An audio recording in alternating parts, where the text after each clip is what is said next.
Welcome back to radio Suno 91.7 FM. ബോബിയാണ് കൂടെയുള്ളത്. ഒരു 2 മണി തൊട്ട് ഞാൻ എല്ലാവരോടും പറയുന്നുണ്ട്, വെയിറ്റ്, കുറച്ച് പേരും കൂടെ വരാനുണ്ട്. മറ്റേ ഓൺ ദ വേ ആണ്, പുറപ്പെട്ടിട്ടുണ്ട് എന്ന് പറഞ്ഞിട്ടുണ്ടായിരുന്നു. Finally they all are here. So let's all together welcome ആഭ്യന്തര കുറ്റവാളി team here on radio Suno. Welcome back. അങ്ങനെയാണ് ആസിഫിനോട് പറയാനുള്ളത്. ആൻഡ് എവ്രി വൺ, ലൈക്ക് നമ്മളെല്ലാവരും അവരുടെ എനർജിയിൽ ഇപ്പൊ നിൽക്കുകയാണ്. ഇത്രയും നേരം ഞങ്ങൾ ബിൽഡപ്പ് ചെയ്താൽ ഇപ്പോഴാണ് ഞങ്ങളൊന്ന് സമാധാനത്തിൽ ഇങ്ങനെ നിൽക്കുന്നത്. സോ റേഡിയോ സുനോയിൽ ഇന്റർവ്യൂ കൊടുക്കുമ്പോഴാണ് പടം ഹിറ്റ് ആയെന്ന് ഞങ്ങൾ റിയലൈസ് ചെയ്യുന്നത്. എവിടെയെങ്കിലും ആരെങ്കിലും ഒക്കെ കണ്ടന്റ് ആയി. പക്ഷെ ബിഫോർ ദാറ്റ് നിങ്ങളോടൊക്കെ തുടങ്ങുന്നതിന് മുമ്പ് സംവിധായകന്റെ അടുത്തേക്കാണ് വരേണ്ടത്. അതായത് ഇപ്പൊ എന്തുണ്ട് മനസ്സിൽ, എങ്ങനെയുണ്ട് എന്നുള്ളതാണ് ചോദിക്കുന്ന കാര്യം. ഇവിടെ വന്നിട്ട് പറയാൻ കൊതിയാവുന്നു. കാര്യം ഇവിടെ വന്നിട്ട് ഒരു നെർവസ്നെസ്, ടെൻഷൻ, ഇത് സെറ്റിൽ ഓക്കെ, റിലീസിന് മുമ്പ് ഓക്കെ, തിയേറ്റർ വിസിറ്റിൽ ഓക്കെ, ഇവിടെ എന്തേ ആണോ? എല്ലാരും കൂളിംഗ് ക്ലാസ് അതാണ്. അല്ല, ആദ്യം തന്നെ വലിയ സന്തോഷം. ഇവിടെ ഇവരുടെ എല്ലാവരുടെയും കൂടെ നിങ്ങളെ കാണാൻ പറ്റിയതും ഇതിൽ സംസാരിക്കാൻ പറ്റിയതും ഒക്കെ സന്തോഷം.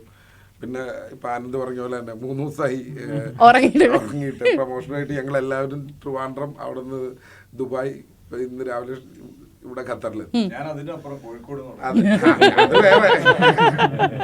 കോഴിക്കോട് ഉണ്ടായിരുന്നു, അങ്ങനെ കൊച്ചി ഉണ്ടായിരുന്നു. ഈ പ്രൊമോഷൻ പരിപാടികളെല്ലാം എല്ലായിടത്തും ആളുകളുടെ റെസ്പോൺസ് കാണുന്നു. നല്ല രീതിയിൽ തന്നെ പടം മുന്നോട്ട് പോകുന്നു, ചർച്ച ചെയ്യപ്പെടുന്നു. നമ്മള് ആഗ്രഹിച്ചൊരു ടോപ്പിക്കായിരുന്നു, വളരെ അധികം ആളുകൾ പറയാൻ മടിച്ച ടോപ്പിക്ക്. അത് പറയാൻ കഴിഞ്ഞു, നല്ല രീതിയിൽ ജനം അത് ഏറ്റെടുത്തു എന്ന് പറയുന്നതിൽ സന്തോഷം. അപ്പൊ ഇപ്പൊ ഡയറക്ടർ ഹാപ്പിയാണ്, ശരിക്കും ഹാപ്പിയാണ്, ഉറപ്പായിട്ടും.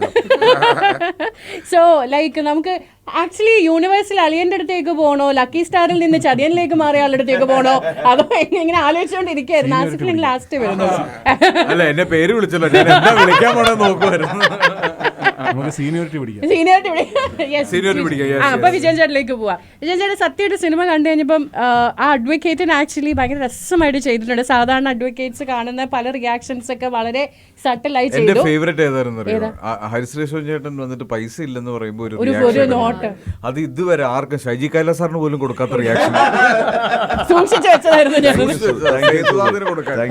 പക്ഷേ വിജയൻ ചേട്ടൻ ഒരു സമയത്ത് ഞങ്ങൾ ചതിക്കുമെന്ന് വിചാരിച്ചിരുന്നു, ഒരു പോയിന്റ് ഞങ്ങൾ വിചാരിച്ചു ചതിക്കുമെന്ന്. പക്ഷെ ആ മാപ്പ് പറയൽ പോലും കൺവിൻസിങ് ആക്കി കളഞ്ഞു അല്ലേ? ഒരു ശരിക്കും വിജയൻ ഞാൻ അവിടെ നിങ്ങോട്ട് പോകുന്നിട്ടില്ല. ഇല്ല, ഞങ്ങള് ഈ പടം പ്രൊമോട്ട് ചെയ്തത് അങ്ങനെ തന്നെയായിരുന്നു, ചേട്ടൻ ചതിക്കാത്ത പടം. പക്ഷെ വിജയൻ ചേട്ടാ എങ്ങനെ ഉണ്ടായിരുന്നു? ബിക്കോസ് അഡ്വക്കേറ്റ് ആണ്, ഭാഗമായി നിൽക്കുന്നു എന്നുള്ളതിനപ്പുറം ആ സിനിമ തിയേറ്ററിൽ കണ്ടപ്പോഴും കഥ പറഞ്ഞതിന് ശേഷം ഒരു ഓവറോൾ മൂവി അത് കണ്ടു കഴിഞ്ഞപ്പോഴൊക്കെ ഉള്ള ഒരു ഫീൽ എങ്ങനെയുണ്ട്? കഥ കേൾക്കുന്ന പോലെയും അല്ലല്ലോ.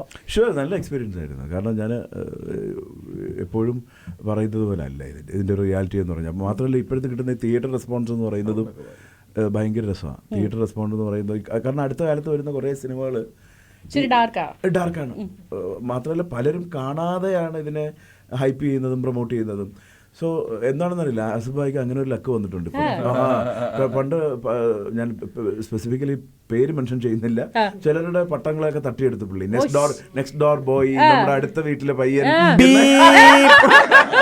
എന്നൊക്കെ ഉള്ള ഒരു സംഭവം മറ്റേ ആ സംഗീതജ്ഞനെ വീഴ്ത്തിയതിൽ ഒരു ചിരിയിലൂടെ എടുത്ത പുള്ളി.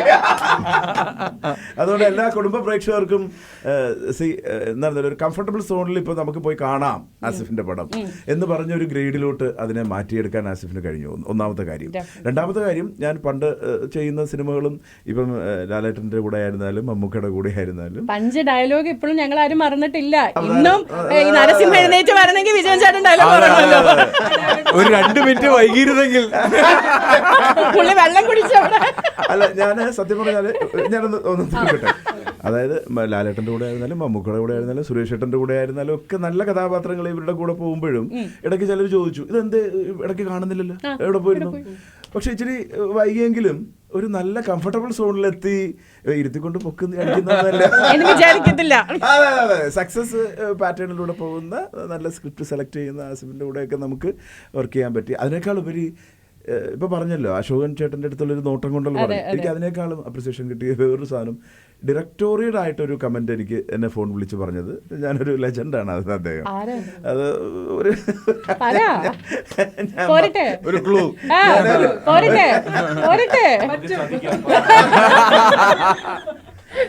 അദ്ദേഹം പറഞ്ഞു, നീ ആ കോട്ട് കോടതിയിൽ അത് ആ കോട്ടിനെ എടുത്ത് ഇങ്ങനെ ഒരു മറിച്ചൊക്കെ ഇടുന്ന സംഭവം ഉണ്ടല്ലോ, അത് എന്താണ് സംഭവം?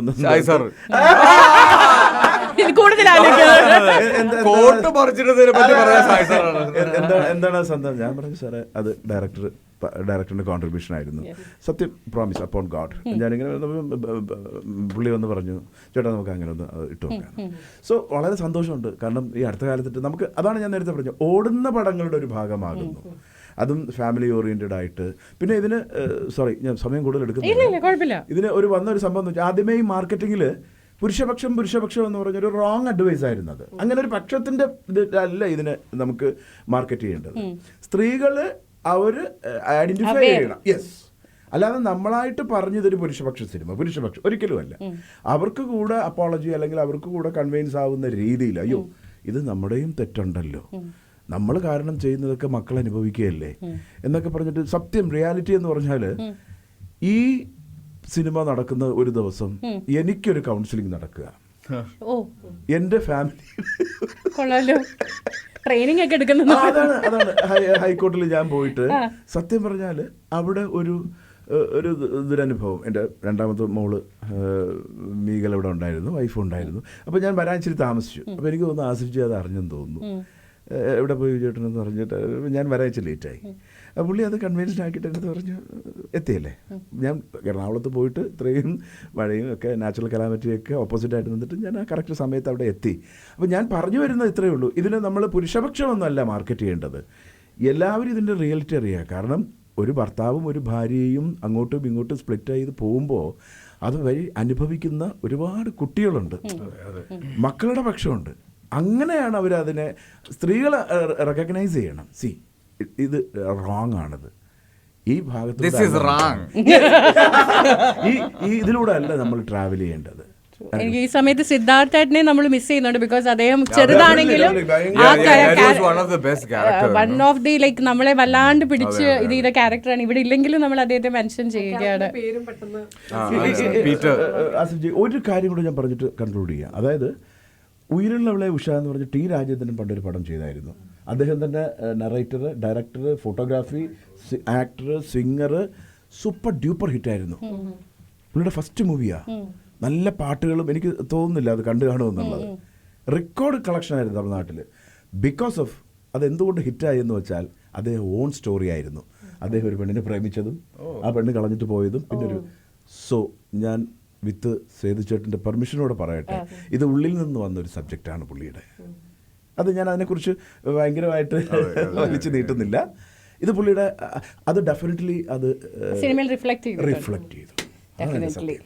ഈവൻ അതിൽ നമ്മൾ പറയുന്ന കുറച്ച് ഡയലോഗ്സ് ഉണ്ട് ഭയങ്കര കാഷ്വൽ ആയിട്ട് പറഞ്ഞു പോകുന്നത്. അതായത് ഒരു വീട്ടിൽ ഒരു കുടുംബത്തിലെ പ്രശ്നം ഒരു എപ്പിസോഡിൽ സോൾവ് ചെയ്ത് പോകുന്ന നാടാണ്, പക്ഷെ കുടുംബ കോടതിയിൽ വരുമ്പോൾ അത് വർഷങ്ങളോളം എടുക്കുന്നു എന്ന് പറയുന്നത്. അതൊക്കെ കുറേ പേഴ്സണൽ എക്സ്പീരിയൻസ് വന്നിട്ടുള്ള ഡയലോഗ്സ് ആണ്. അത് കാണുമ്പോൾ നമുക്ക് പല കാര്യങ്ങൾ, അത് അതുകൊണ്ടായിരിക്കും ഏകദേശം അതൊക്കെ എക്സ്പീരിയൻസ് ചെയ്തവർക്ക് പെട്ടെന്ന് അത് കണക്ട് ചെയ്യുന്നതും കുറെ കൂടെ ആഴത്തിലേക്ക്. അത് അതിൻ്റെതായതിനകത്ത് കാണുന്നുണ്ട്. ആക്ച്വലി ആനന്ദിലേക്ക് വരുമ്പോൾ കുറേ കല്യാണം കൂടുന്നു, കുറേ കോടതിയിൽ കല്യാണങ്ങളും കോടതിയുമായി നല്ല രീതിയിൽ ഇപ്പൊ കണക്റ്റഡ് ആണെന്ന് വേണം പറയാം. കുറച്ചധികം സിനിമകളിലല്ലേ ഇവിടെ ഇല്ലേ, ഇപ്പൊ ഇവിടെ വന്നപ്പോ വീണ്ടും കല്യാണത്തിന്റെ ഒപ്പമുണ്ട്, കോടതിയുമുണ്ട്. ഞങ്ങള് ഇതില് സഹദേവന്റെ കല്യാണം കഴിഞ്ഞ് വീട്ടിലേക്ക് വരുന്നതാണ് ഫസ്റ്റ് സീക്വൻസ്. അത് ഷൂട്ട് ചെയ്യുമ്പോൾ ഒട്ടും അത് അങ്ങനെ നമുക്ക് ഭയങ്കര ടെൻഷൻ അടിച്ച് ഷൂട്ട് ചെയ്യേണ്ടതൊന്നുമല്ല. അതിൽ ടെൻഷൻ അടിച്ച രണ്ടുപേരെയാണ് ഞാൻ കണ്ടത്. ഒന്ന് ആനന്ദും ഒന്ന് അസീസ്കയും. കാര്യം ഇവർ ഇതേ പരിപാടി വേറെ ഇതെങ്ങനെ ഡിഫറെന്റ് ആക്കാം എന്ന് പറഞ്ഞിട്ട് രണ്ടുപേരും ആസിഫ് ചോദിച്ചു കഴിഞ്ഞു, സത്യത്തിൽ ഇത് എങ്ങനെ ഡിഫറൻസ് ആക്കുന്ന എങ്ങനെ വിചാരിക്കും? അത് എൻ്റർലി ഡിഫറെന്റ് ക്യാരക്ടേഴ്സ് ആണല്ലോ രണ്ടുപേരും. പക്ഷെ എനിക്ക് എന്നെക്കാളും കുറച്ചും കൂടെ പ്രയാസം എനിക്ക് തോന്നുന്നു അസീസിക്ക്. കാരണം ഒരു ചായ ഉണ്ട് ആ ഒരു രണ്ട് ക്യാരക്ടറും തമ്മിൽ. പക്ഷെ അത് നമ്മൾ മാക്സിമം നമുക്ക് എങ്ങനെ ഡിഫറെന്റ് ആക്കാമെന്നുള്ളൊരു സാധനം കൂടെ നമ്മൾ ചെയ്തായിരുന്നു. നമ്മൾ ആലോചിച്ചായിരുന്നു പുള്ളി കുറച്ച് സെറ്റിൽ ചെയ്യാം, ഞാൻ കുറച്ച് ലൗഡ് ആക്കാം, അങ്ങനെ ഒരു പ്ലാൻ നമ്മുടെ ഇടയിൽ ഉണ്ടായിരുന്നു. പറഞ്ഞിട്ടില്ലേ, അങ്ങനെ ഒരു പ്ലാൻ നമ്മുടെ ഇടയിൽ വന്നിട്ട് നമ്മൾ അങ്ങനെ വർക്ക് ചെയ്തിട്ടുണ്ടായിരുന്നു. അപ്പോൾ അത് കാരണം നമുക്ക് ഈ 2 സിനിമയിൽ അഭിനയിക്കാൻ പറ്റി എന്നുള്ളത് ഭയങ്കര സന്തോഷമുള്ള കാര്യമാണ്. അപ്പൊ നമ്മൾ ഏത് പക്ഷത്തും ഉണ്ട്, എല്ലായിടത്തും ഉണ്ട്. അതൊരു സന്തോഷമുള്ള കാര്യമാണ്. Like Asif, I think Sleevachan ഒരു പടിക്ക് അപ്പുറത്തേക്ക് പോയിരുന്നെങ്കിൽ ആകാം, അല്ലെങ്കിൽ ആളുകൾക്ക് കുറേ കൂടെ കണക്ട് ചെയ്യാമായിരുന്നു എന്ന് എനിക്ക് പലപ്പോഴും തോന്നി. പക്ഷേ ആസിഫ് സഹദേവനെ വിടാണ്ട് പിടിച്ചിട്ടുണ്ടായിരുന്നു ഇപ്പുറത്തെന്ന് എനിക്ക് തോന്നി. സ്റ്റോറി കേട്ടപ്പോഴും സംവേ യു ഫെൽറ്റ് ആളുകൾ ചിലപ്പോൾ ഓർക്കാമായിരിക്കാം എന്ന് ചിന്തിച്ചിരുന്നു ഈ കഥ വന്ന ടൈമിൽ? അല്ല, 100%. ഞാൻ ഇത് സേതു എൻ്റെ അടുത്ത് പറയുമ്പോൾ ഞാൻ സേതുവിൻ്റെ അടുത്ത് പറഞ്ഞു, സേതു എനിക്ക് കഥ ഇഷ്ടമായി, പറയുന്ന കാര്യങ്ങൾ ഇഷ്ടമായി, ഇതിൻ്റെ എൻ്റെ സ്ക്രീൻ പ്ലേ ഭയങ്കര രസമുണ്ട്. പക്ഷേ ഇതിൽ ഒരു സ്ലീവാച്ചൻ അടിക്കാൻ, ഒരു കെട്ടിയോളാണെൻ്റെ മാലാഖയുടെ കുറേ ഫ്ലേവർ വരാൻ സാധ്യതയുണ്ട്.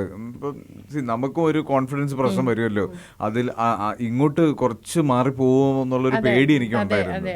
പക്ഷെ അത് സേതുവിനായിരുന്നു ആ കോൺഫിഡൻസ് ഉണ്ടായിരുന്നു. സേതു എൻ്റെ അടുത്ത് പറഞ്ഞു ഒരിക്കലും അത് വരില്ല. പക്ഷെ ഈ സബ്ജക്റ്റിൻ്റെ ഒരു പ്രത്യേകതയുണ്ട്, ഇത് പറയേണ്ടതാണ്, ഇത് അഡ്രസ്സ് ചെയ്യപ്പെടേണ്ടതാണെന്നുള്ളത്.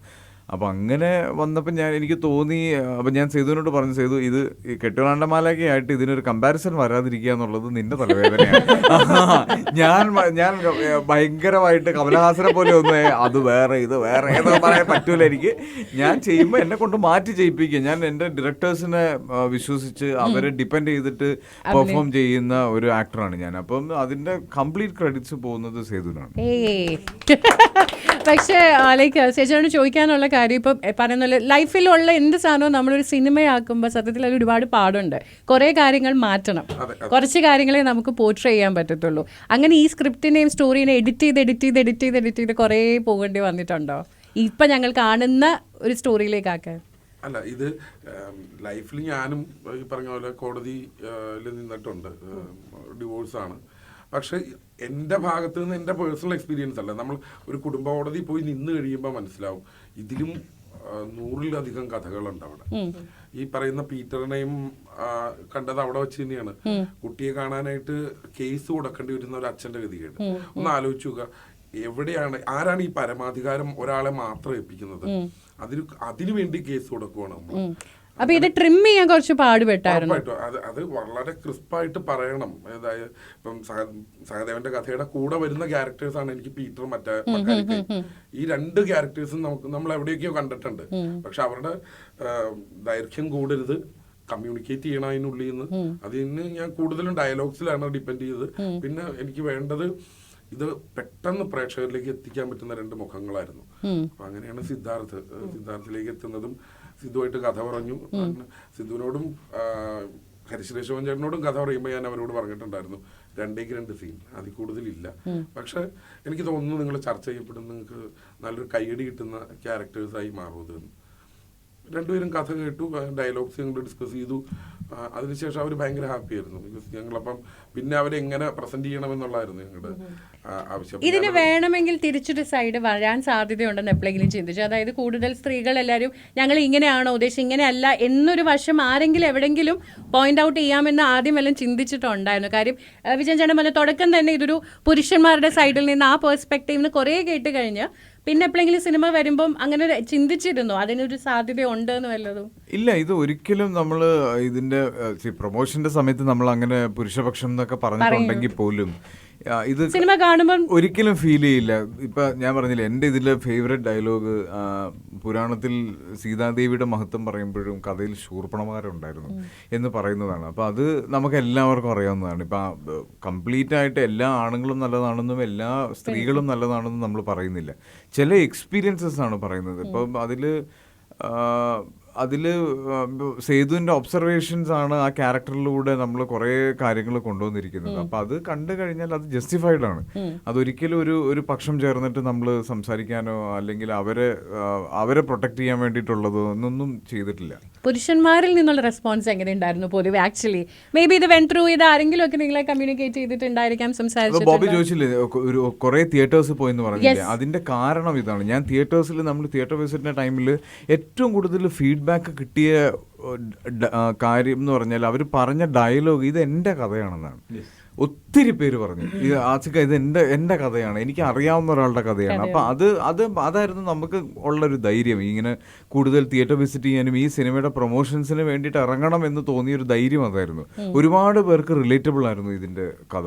പക്ഷേ ആസിഫിക്കയോട് ഒരു കാര്യം പറയാനായിട്ടുള്ളത്, ഇപ്പം നമ്മൾ സംസാരിച്ചു ഡാർക്ക് സിനിമകളുണ്ട്, ഹൊറർ ഉണ്ട്, ത്രില്ലർ ഉണ്ട്, ഇതൊക്കെ നടക്കുന്നതിൻ്റെ ഇടയിൽ ഇതിനൊരു സ്പേസ് ഉണ്ടാകും എന്നൊരു കോൺഫിഡൻസ് ഇല്ലേ? അത് സത്യത്തിൽ ഒരു റിസ്ക്കും ഉണ്ട് അതിനകത്ത് ആക്ച്വലി. ബിക്കോസ് ആളുകൾ എന്താണ് ഇപ്പോൾ എടുക്കുന്ന പ്രേക്ഷകരെന്ന് നമുക്കറിയാത്തൊരു സിറ്റുവേഷൻ ആണ് ആക്ച്വലി, അൺപ്രഡിക്റ്റബിൾ ആയി പോവാണ്. ബട്ട് ഇതിനൊരു സ്പേസ് ഉണ്ടെന്നുള്ളൊരു കോൺഫിഡൻസ് എവിടെ നിന്നാണ് വന്നത്? ഡെഫിനറ്റ്ലി നമുക്ക് ഇപ്പോൾ നമ്മൾ ആക്ടേഴ്സ് എല്ലാവരും ഫേസ് ചെയ്യുന്ന ഒരു വലിയ പ്രശ്നം എന്ന് പറഞ്ഞാൽ നമുക്ക് എന്ത് തിയേറ്ററിൽ എങ്ങനത്തെ അതായത് നമ്മൾ മലയാളി ഓഡിയൻസിന്റെ ഒരു പ്രത്യേകതയാണത്. നമുക്ക് നല്ല സിനിമകൾ വന്നു കഴിഞ്ഞാൽ നമ്മൾ ഏത് ജോണറിലാണെങ്കിലും കാണും. നമുക്ക് ഇന്ന കാറ്റഗറി ഒന്നുമില്ല. ഇപ്പം നമ്മുടെ തമിഴ് സിനിമ എന്ന് പറയുമ്പോൾ നമുക്കൊരു ഐഡിയ വരും, തെലുങ്ക് സിനിമ എന്ന് പറയുമ്പോൾ ഒരു ഐഡിയ വരും, ബോളിവുഡ് എന്ന് പറയുമ്പോൾ ഒരു ഐഡിയ വരും. പക്ഷെ മലയാളം എന്ന് പറയുമ്പോൾ നമുക്കൊരു ഐഡിയ വരില്ല, അതിനൊരു ഡെഫിനേഷൻ ഇല്ല. മലയാളം എന്ന് പറഞ്ഞാൽ എക്സ്പെരിമെന്റ്സ് ആണ് നടക്കുന്നത് എപ്പോഴും, പല ഡിഫറെന്റ് ജോണറിലുള്ള സിനിമകളാണ് വരുന്നത്. അപ്പോൾ എനിക്ക് അതായിരുന്നു കോൺഫിഡൻസ്. ഈ പറയുന്ന സബ്ജക്റ്റും ഇത് അഡ്രസ്സ് ചെയ്യുന്ന പ്രശ്നവും വളരെ റിലേറ്റബിൾ ആണ്. ഇത് ഏത് ഭാഷയിലും ഏത് ലോകത്തുള്ള ആൾക്കാർക്കും റിലേറ്റ് ചെയ്യാൻ പറ്റുന്നതാണ്. അപ്പോൾ അതൊരു ഭയങ്കര കോൺഫിഡൻസ് ആണ് എനിക്ക് കിട്ടിയത്. അതുപോലെ തന്നെ എഗെയിൻ ഞാൻ തന്നെ ഭാഗമായിട്ടുള്ള ഒരുപാട് സിനിമകളുണ്ട്. ആദ്യത്തെ 2-3 ദിവസങ്ങളിൽ പ്രേക്ഷകരില്ലാതിരുന്നിട്ട് മൗത്ത് പബ്ലിസിറ്റിയിലൂടെ തിയേറ്റേഴ്സിലേക്ക് ആളുകൾ വന്നിട്ട് ഭയങ്കര വലിയ ഹിറ്റുകളായി മാറിയ സിനിമ. ഇപ്പോൾ ട്രാഫിക്കും സോൾട്ട് ആൻഡ് പെപ്പറും ഉള്ള സിനിമകൾ അങ്ങനെ സംഭവിച്ചതാണ്. അപ്പോൾ ആ ഒരു ധൈര്യം എനിക്ക് പ്രേക്ഷകരിലുണ്ട്. നല്ലതാണ്, കണ്ടന്റ് നല്ലതാണ്, നന്നായി എടുത്തിട്ടുണ്ട്, പറയേണ്ട ആവശ്യമുള്ളൊരു സബ്ജക്റ്റ് ആണെന്നൊക്കെ തോന്നിക്കഴിഞ്ഞാൽ മലയാളികൾ വന്ന് കാണും. അത് കണ്ടു കഴിഞ്ഞാൽ അവർ കാണിക്കാൻ ശ്രമിക്കും. അതാണ് നമ്മുടെ പ്രേക്ഷകരുടെ ഏറ്റവും വലിയ. ഇപ്പോൾ ഫാമിലി വാട്സപ്പ് ഗ്രൂപ്പിലേക്കൊക്കെ ഇത് കാണണം, ഇത് കണ്ടിട്ട് ഇത് എങ്ങനെ ഉണ്ടെന്ന് പറ എന്ന് പറഞ്ഞ് അഭിപ്രായം പറയുന്ന ആണ് നമ്മുടെ ആളുകളുടെ സ്വഭാവം. തീർച്ചയായും. വിജയൻ ചേട്ടൻ ഈ സിനിമ കണ്ടപ്പോൾ ഒരു കാര്യം, സ്ത്രീധനം എന്നൊരു സിനിമയിൽ വിജയൻ ചേട്ടനുണ്ട്. ഇതിന്റെ മറ്റൊരു ആംഗിൾ ആണ് അതിൽ സംസാരിക്കുന്നത്. അതിൽ ഭാര്യനെ മറ്റൊരു രീതിയിലാണ് ഹാൻഡിൽ ചെയ്യുന്നത്. അതേപോലെ ഒരു കഥാപാത്രം ഇതിലായിരുന്നെങ്കിൽ ചിലപ്പോൾ സോഷ്യൽ മീഡിയയിൽ പേരിൽ നിൽക്കേണ്ട ആളാണ് ആക്ച്വലി. അല്ല ഈവൻ ഇപ്പൊ പോലും ആ സ്ത്രീധനത്തിന്റെ ക്ലിപ്സ് എടുത്ത് ഇട്ടിട്ട് നമ്മളെ ഹരാസ് ചെയ്യാൻ ഇന്നത്തെ കാലത്തായിരുന്നെങ്കിൽ സത്യത്തിൽ ഓണറായനെ. പക്ഷേ ഇപ്പം കാലഘട്ടം മാറുന്നതിനനുസരിച്ച് ഇപ്പൊ വിജയൻ ചേട്ടന് തോന്നുന്നുണ്ട് ഇപ്പൊ സ്ക്രിപ്റ്റിൽ തന്നെ അത് എന്തോരം മാറ്റങ്ങളാണ്. സെയിം ഒരു പെർസ്പെക്റ്റീവ് മാറിയപ്പം ഒത്തിരി വ്യത്യാസം വന്നിട്ടുണ്ട്. സോ അത് വിജയൻ ചേട്ടന് ഫീൽ ചെയ്യുന്നുണ്ട് ആക്ച്വലി. ഉറപ്പായിട്ടും. ഞാനിപ്പോ പറഞ്ഞില്ലേ, ഇപ്പൊ മലയാളി പ്രേക്ഷകർക്ക് ആസിഫ്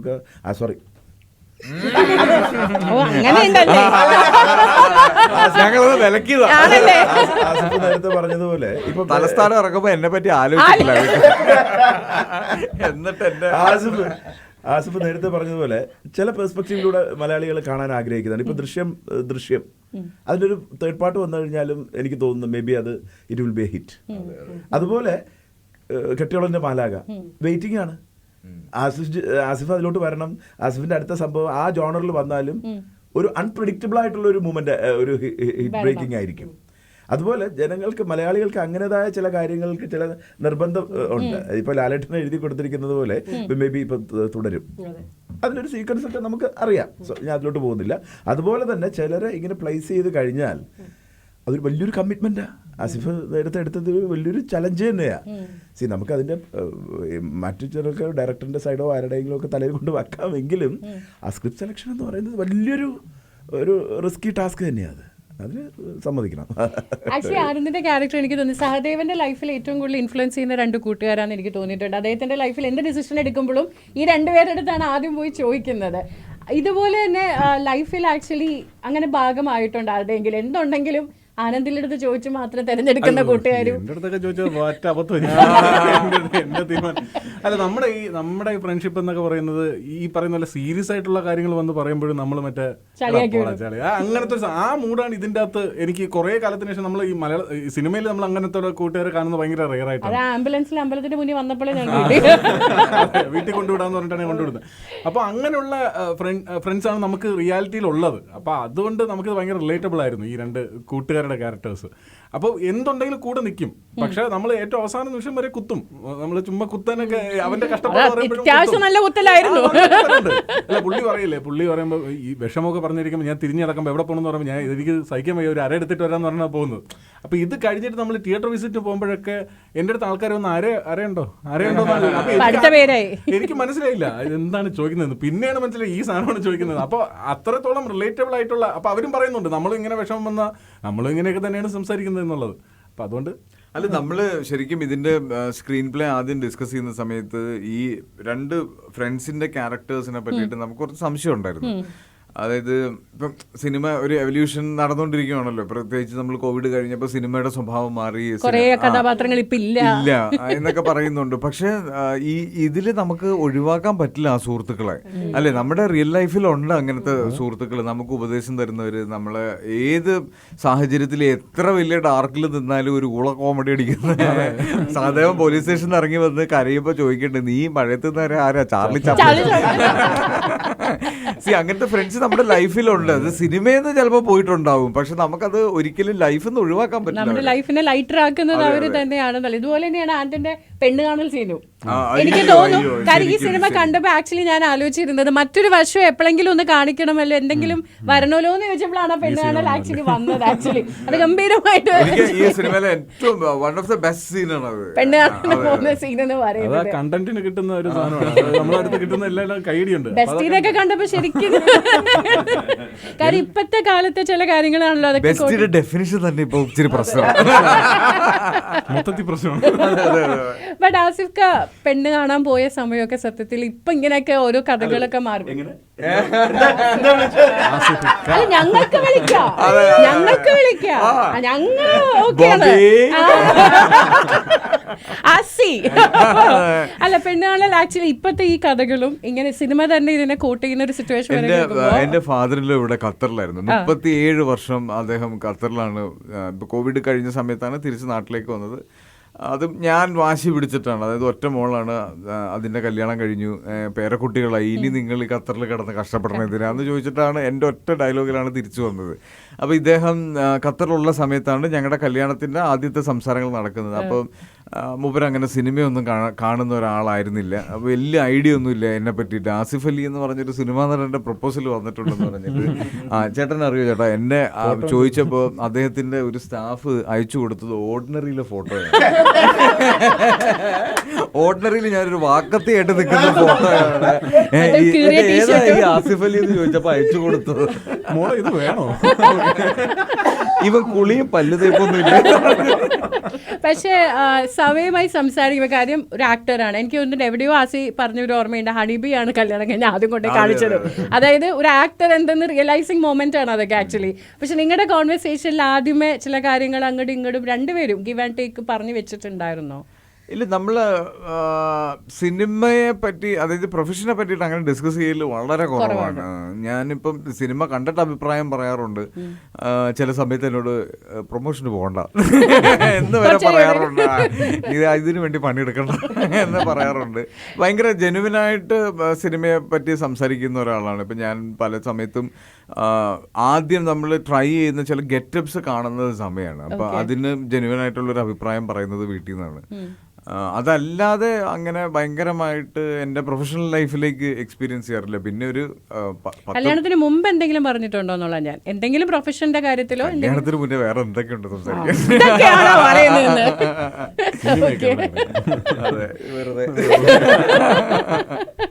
ആക്ച്വലി ഈ ഒരു സ്റ്റോറി ചെയ്യുന്ന സമയത്ത് ആരെങ്കിലും എപ്പോഴെങ്കിലും വന്നിട്ട് ഇത് ചെയ്യണ്ടെന്ന് പറഞ്ഞിട്ടുണ്ടായിരുന്നോ? ഇത് ചെയ്യണ്ടെന്നല്ല, എന്നോട് കുറെ പേര് പറഞ്ഞു ഇത് ചിലപ്പോ ഒരു സ്ത്രീകളുടെ ആ ഒരു രീതിയിൽ പറയുവാണെങ്കിൽ തിരിച്ചാണെങ്കിൽ കുറെ കൂടെ നടക്കാൻ എളുപ്പമായിരുന്നു എന്ന് പറഞ്ഞിട്ടുണ്ട് ഒത്തിരി പേര്. ഞാനിതൊരു 3 വർഷത്തെ എഫേർട്ടാണ് ഈ സിനിമ. 3 വർഷം പലരിടത്തും പോയി സംസാരിച്ചിട്ട്, ഈവൻ ഞാൻ പല ഇന്റർവ്യൂവിലും പറഞ്ഞിട്ടുണ്ട്. മഹാവീര്യ സമയത്താണ് ആസിഫ് പറയുന്നത്. അതെ,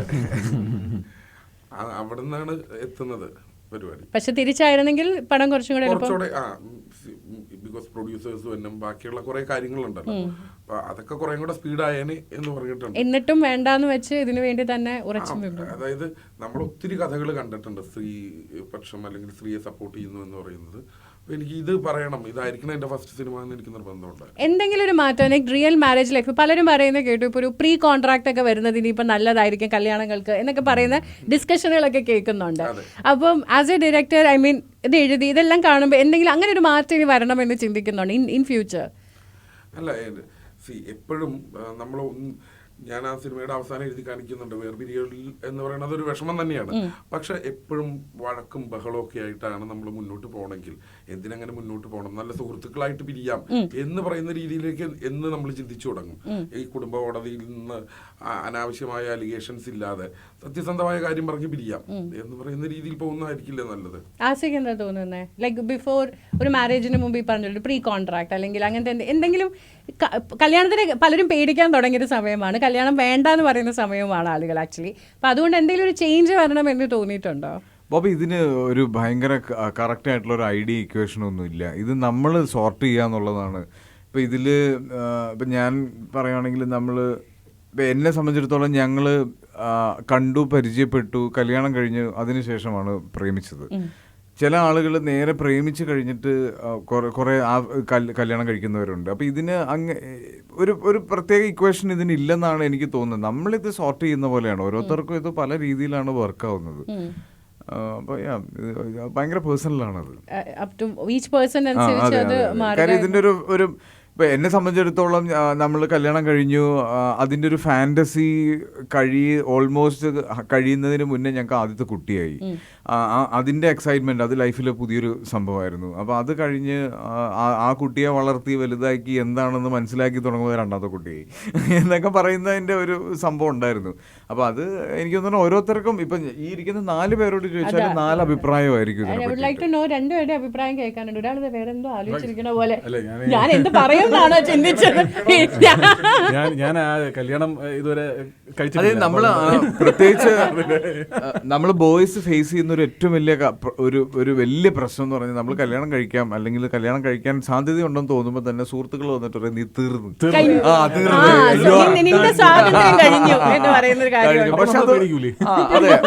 പക്ഷെ ആസിയോട് ചോദിച്ചായിരുന്നോ? ഇല്ല,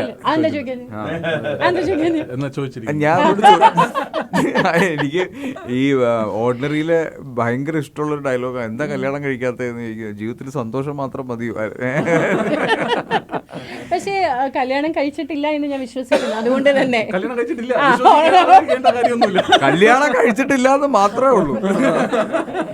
പക്ഷെ ഈ ഒരു കാര്യത്തിൽ എന്തായിരിക്കും? കാര്യം ഇവരെടുക്കുന്ന ഒരു ടേക്കേ ആയിരിക്കത്തില്ല യോസ്. അല്ല, ഞാൻ ഈ കല്യാണം എന്നുള്ള സാധനം ഇപ്പം ഈ ഒരു കാലഘട്ടത്തിൽ നമ്മുടെ ഇപ്പം നമുക്കിപ്പോൾ അറിയാവുന്ന ഒരുപാട് പേര് ഈ പറയുന്ന പോലെ ഡിവോഴ്സ് റേറ്റ് കൂടുകയാണ്. നമുക്കറിയാവുന്ന പണ്ട് അങ്ങനെ ഇല്ലായിരുന്നു. നമുക്കറിയാവുന്ന ആൾക്കാരൊന്നും ഡിവോഴ്സ് അങ്ങനെ ഇതിപ്പോഴാണ് ഇപ്പോൾ കേട്ടു തുടങ്ങിയത്. അപ്പം അത് കുറേ കേൾക്കുമ്പോഴത്തേക്കും നമുക്കൊരു പേടി ഉള്ളിൽ തട്ടുന്നുണ്ട്, എന്താണ് പരിപാടി എന്നുള്ളത്. പ്രത്യേകിച്ച് ഈ കല്യാണം എന്നൊക്കെ പറയുന്നത് ഭയങ്കര വലിയ ഭാരിച്ച ഉത്തരവാദിത്തമുള്ള ഒരു കാര്യമാണെന്നൊക്കെ ഉള്ളൊരു സങ്കല്പം ഉള്ളതുകൊണ്ട് തന്നെ എനിക്ക് എന്ത് ചെയ്യണം എന്ന് അറിഞ്ഞൂടാതെ അല്ലാതെ ഞാനെപ്പറ്റി കൂടുതൽ ആലോചിച്ചിട്ടില്ല. പേടിച്ച് മാറി നിൽക്കുക എന്നുള്ളത് അങ്ങനെയല്ല, അറിയില്ല എന്താണെന്നുള്ളത്. അപ്പോൾ അത് കുറച്ചും കൂടെ സമയം എടുത്ത് ഡിസൈഡ് ചെയ്യാന്ന്. അപ്പോഴത്തേക്കും ഈ മൂക്കിലൊക്കെ പിന്നെ പെണ്ണൊന്നും കിട്ടൂലായിരിക്കും. എന്നാലും കുഴപ്പമില്ല, നോക്കാം. ഇപ്പം ഭയങ്കര സിംഗിൾ ലൈഫ് എൻജോയ് ചെയ്ത് അല്ല, ഇപ്പൊ ഹാപ്പി ആണല്ലോ അല്ലേ? ഹാപ്പിയാണ്. പക്ഷേ ഈ ഒരു സിനിമ ആക്ച്വലി റീമേക്ക് ചെയ്ത് പോയാൽ നേരത്തെ പറഞ്ഞപ്പോൾ ഞാൻ ഗ്രേറ്റ് ഇന്ത്യൻ കിച്ചണിന്റെ ഹിന്ദി വേർഷൻ കണ്ടപ്പോൾ ഞാൻ പറയുന്നുണ്ടായിരുന്നു വളരെ മനോഹരമായി എടുത്തിട്ടുണ്ട്. അതൊരിക്കലും ആ ഒരു ക്രൗഡിനെ കണക്ട് ചെയ്യുന്ന ചിന്തിച്ചിട്ടുള്ള കാര്യമല്ല. പക്ഷേ അത് ഭയങ്കരമായി അവിടെ കണക്ട് ആയി എന്ന് പറഞ്ഞ പോലെ അതിനൊരു സ്കോപ്പ് ഉണ്ട് എന്ന് തോന്നിയിട്ടുള്ളൂ. ഇത് ഏത് ലാംഗ്വേജിലേക്ക് പോയാലും യൂണിവേഴ്സൽ പ്രോബ്ലം ആണ് ഇല്ലേ? പക്ഷെ അങ്ങനെ തോന്നിയായിരുന്നു ഇതിനെ ഡബ് ചെയ്തോ അല്ലെങ്കിൽ ഇത് മറ്റു ലാംഗ്വേജിലേക്കും കൂടെ എന്ന് ചിന്തിച്ചായിരുന്നു ഇപ്പത്തെ ഒരു റിസൾട്ട് കണ്ടപ്പോൾ? ഫസ്റ്റ് നമുക്ക് തമിഴ്നാട്ടിൽ നല്ല റിവ്യൂ ഒന്നായിരുന്നു. ആണോ? മാത്രമല്ല എന്നോട് ഹോട്ടലിൽ വെച്ച ഒരാള് കണ്ടിട്ട് സാർ ഇതിന്റെ റൈറ്റ്സ് പോയിരുന്നോ സാർ എന്ന് പറഞ്ഞിട്ട് തമിഴൊന്ന് ചോദിച്ചിട്ട് ആരാന്ന് എനിക്ക് അറിയില്ല, എന്റെ നമ്പർ തന്നിരിക്കും ചോദിച്ചു. നമ്പർ കുടുംബ കോടതി അപ്പൊ അങ്ങനെ ആളാരാന്നൊന്നും അറിയില്ല, വന്നു പറഞ്ഞു പോയി. പക്ഷെ വേണേ ചിന്തിക്കാം, ഉറപ്പായിട്ടും ചിന്തിക്കാം. ജഗദീഷ് ചേട്ടന് ഈ സമയത്ത് മെൻഷൻ ചെയ്യേണ്ടതാണ്. ബിക്കോസ് അദ്ദേഹം വന്നപ്പോൾ ഞാൻ വിചാരിച്ചു ഭയങ്കര പഞ്ച് ഡയലോഗുള്ള വാദമൊക്കെ കേൾക്കേണ്ടി വരും എന്ന് വെച്ചപ്പോൾ കുറേ സ്ഥലത്ത് ഈ സൈലന്റ്, ഭയങ്കര സൈലന്റ് ആയിരുന്നു അദ്ദേഹത്തിന്. അത് കഴിഞ്ഞ് ലാസ്റ്റ് വന്ന് പറഞ്ഞിട്ട് പോകുന്ന ചില ഡയലോഗും ഉണ്ട്, ഞാൻ എടുക്കണ്ടായിരുന്നു എന്ന് തോന്നിയൊരു അങ്ങനെയൊക്കെ. പക്ഷെ ജഗദീഷ് ചേട്ടൻ അതേ അല്ല ചിന്തിച്ചത് നമ്മള് പ്രസൻസ് കണ്ട സമയത്ത്. ആണോ? ആണോ? കാരണം ഇതിനൊരു വില്ലനിക് ഷെയ്ഡ് വരും എന്ന് സേതുവിനോട് പറഞ്ഞിട്ട് പുള്ളിയായിട്ട് ക്രിയേറ്റ് ചെയ്തൊരു ആ സീൻ തന്നെ പുള്ളി ക്രിയേറ്റ് ചെയ്തതാ.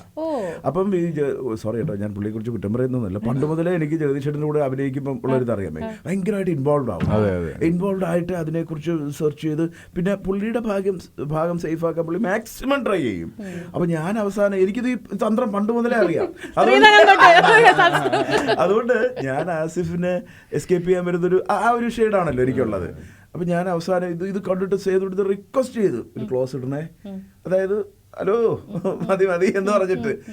എപ്പോ കണ്ടാലും അന്ന് റിലീസ് ചെയ്യുന്നത് വരെ ഞാൻ സേതുവിനോട് ചോദിക്കും, ഇയാൾ ഡബിങ്ങിന് വരാണെങ്കിൽ ചിലപ്പോൾ അതും കട്ട് ചെയ്ത് കളയും. ഞാൻ സേതുവിനോട് ചോദിക്കും, സേതുട്ടാ ആ ക്ലോസ് ഉണ്ടോ? ഉണ്ട് കേട്ടോ, ഉണ്ട്. പക്ഷേ അല്ല, ജഗദീഷേട്ടനെ പറ്റി പറയുമ്പോ അദ്ദേഹം അത്രയും വക്കീൽ വേഷങ്ങൾ ചെയ്തിട്ടുണ്ട്. ഇപ്പൊ എന്റെ അടുത്ത് ചോദിക്കുവാണെങ്കിൽ ഹരികൃഷ്ണൻസിൽ അമ്മാളൂനെ നിർത്തി പൊരിക്കുന്ന ഒരു സീക്വൻസ് ഉണ്ടല്ലോ, what is the difference between love and like എന്ന് ചോദിച്ചിട്ട്. അപ്പൊ അദ്ദേഹം അത്രയും വേഷങ്ങൾ ചെയ്തിട്ടുണ്ട്. അപ്പൊ അതിൽ നിന്ന് ഡിഫറൻസ് ഇതിൽ ഫീൽ ചെയ്യണം എന്നുള്ളതും ജെനുവിൻ ആയിരിക്കണമായിരുന്നു ആ ക്യാരക്ടർ. അയാൾ പറയുന്ന കാര്യങ്ങളും അവസാനം അദ്ദേഹത്തിനുണ്ടാകുന്ന ട്രാൻസ്ഫോർമേഷനും ഒക്കെ ജെനുവിൻ ആയിരിക്കണം. അത് എല്ലാവർക്കും കണക്ട് ആവണം. അപ്പൊ അതിൽ എനിക്ക് തോന്നുന്നു ജഗദീഷ് ചേട്ടന്റെ കോൺട്രിബ്യൂഷൻസ് ഭയങ്കരമായിട്ട് സിനിമയെ സഹായിച്ചു. ജഗദീഷ് പറ്റുമായിരുന്നെങ്കിൽ ആസിഫിന്റെ ക്യാരക്ടറും ചെയ്തേനെ. ജഗദീഷ് ചേട്ടൻ ഇതിനു മുന്നേ ചെയ്തിട്ടുള്ള ക്യാരക്ടറാണിത്. സ്ത്രീധനം, അമ്മായി എന്നൊക്കെ പറഞ്ഞ സിനിമകളിൽ ജഗദീഷ് ചേട്ടൻ ചെയ്തിട്ടുള്ള വേഷമാണ്. പിന്നെ എനിക്ക് ആസിഫിനെ ഏറ്റവും മനോഹരമായിട്ട് ഇന്റർവ്യൂസിൽ നല്ല രസമായിട്ട് ജഗദീഷ് പറയും ആസിഫിനെ കുറിച്ചുള്ള അഭിപ്രായം. അതെ, എനിക്ക് പേടിയാണ് അത് കേൾക്കുമ്പോൾ. ആ എക്സ്പെക്ടേഷൻസ് മീറ്റ് ചെയ്യണം. നമുക്ക് ഇപ്പം ഞാൻ പേരെടുത്ത് പറയുന്നില്ല, നമ്മുടെ ഇത്രയും 32 ഒരാളുടെയും പേരെടുത്ത് പക്ഷെ എല്ലാം ഷാജിക്കല്ല സരി. അതല്ല, ഈ 32 വർഷത്തെ എക്സ്പീരിയൻസ് വെച്ചിട്ട് എക്സ്പീരിയൻസ് ഡിഫറെന്റ് ആയിരിക്കുമല്ലോ. അപ്പൊ നമുക്കറിയാം ഈ വളരെ സ്ലോലി പണി തരുന്ന ആരാണെന്നും അപ്പൊ ചിലതിനെ നമ്മൾ അതിന്റെ ഒരു സ്പിരിറ്റിൽ എടുക്കും. അതുകൊണ്ട് ജഗദീഷേട്ടന് ആസിഫിനെ കുറിച്ച് അങ്ങനെ പറഞ്ഞേ പറ്റൂ. ബിക്കോസ് വേറെ ഒന്നുമില്ല, പുള്ളിക്ക് ജെന്യൂനാണ്. അതുകൊണ്ട് നമുക്കത് മനസ്സിൽ തട്ടി പറയുന്നതാ, അല്ലാതെ നമുക്ക് അതിനെ ഷെയ്ഡ് ചെയ്തു അല്ലെങ്കിൽ. ഐ തിങ്ക് ജഗദീഷ് ഈ അടുത്ത് നോക്കുവാണെങ്കിൽ വേറൊരു ജഗദീഷ് ചേട്ടൻ ഇപ്പൊ നമ്മൾ കാണുന്നത്. പല സിനിമകളിലെ ജഗദീഷ് ചേട്ടന്റെ ഈവൻ മാർക്കോലും പോലും ഞങ്ങൾ പറയും വേറെ ഏതോ ജഗദീഷ് ചേട്ടനാണ്.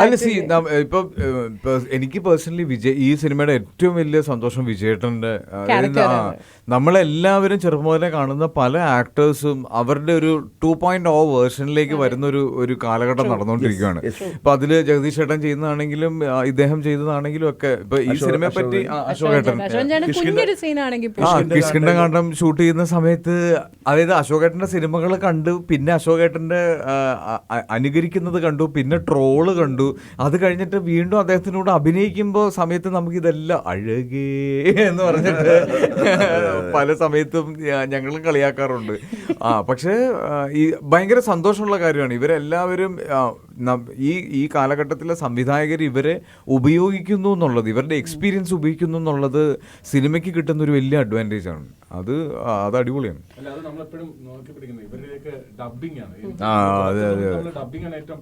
പ്രശ്നം ഇപ്പോഴും എന്റെ പ്രശ്നം അതാണ്. ഇവർ ഈ എക്സ്പീരിയൻസ് കൊണ്ടിട്ട് അവര് ഡബ് ചെയ്യുന്ന കാണുമ്പോഴത്തേക്കും അവര് മോഡുലേഷൻ പിടിക്കുന്ന കാണുമ്പോഴേക്കൊക്കെ പ്രത്യേകിച്ച് ഭയങ്കര രസമായിട്ടാണ് ആ കുറേ സീക്വൻസിലൊക്കെ അത് ഇവര് എനിക്ക്